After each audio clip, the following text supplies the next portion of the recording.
नमस्कार, रुपालीज रेसिपी मराठीमध्ये आपले स्वागत आहे। मी आज बनवणार आहे डाळ वांग्याची आमटी। त्याच्यासाठी मी इथे एका कढईमध्ये 2 छोटे चमचे तेल घेतले। तेल गरम झाल्यानंतर तेलात थोडीशी मोहरी आणि थोडेसे जिरं घातले। जिरा मोहरी छान तडतडल्यानंतर एक मीडियम आकाराचा कांदा बारीक चिरून घेतलेला आहे तो तेलात घालून आणि कांदा तेलामध्ये लालसर आणि मऊ होईपर्यंत परतून घेऊ।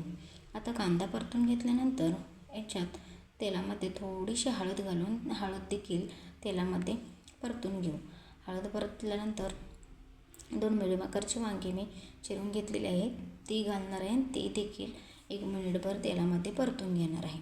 आता ह्याच्यात 15 ते 20 मिनिटं तूर डाळ मी अर्धी वाटी तूर डाळ मी भिजत घातली होती ती घालणार आहे। भिजलेली डाळ घातल्यामुळे आपली डाळ वांग्याची आमटी पटकन शिजली जाते आणि दाटसर अशी होते। आता ह्याच्यात मी 2 चमचे घरचं लाल तिखट वापरलेलं आहे। तुमच्याकडे जे असेल ते तुम्ही कांदा लसूण मसाला लाल तिखट कोणताही वापरू शकता। 1 छोटा चमचा गरम मसाला आणि चवीनुसार मीठ घातलेले आहे। हे आता आपण डाळ वांग्यासोबत लाल तिखट परतून घेऊ। आता हे मी 1 मिनिटभर परतून घेतल्यानंतर याच्यात मी गरम पाणी घालणार आहे। गरम पाणी घातल्यामुळे आमट्याला लवकर उकळी येते आणि आमटी पटकन शिजली जाते। तुम्ही पाहू शकता आपल्या आमटीला उकळी आलेली आहे। आता ह्याच्यावर आपण थोडीशी बारीक चिरलेली कोथिंबीर घालू आणि झाकण ठेवून देऊ। थोड्या वेळासाठी आपण झाकण ठेवल्यानंतर आपली डाळ वांग्याची आमटी तयार झालेली असेल।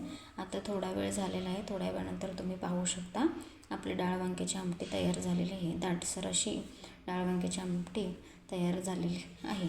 ही दाटसर अशी डाळ वांग्याची आमटी तुम्ही गरम गरम भाकरीसोबत आणि भातासोबत खाऊ शकता। ही कुकरमध्ये देखील डाळ वांग्याची आमटी अगदी पटकन होते।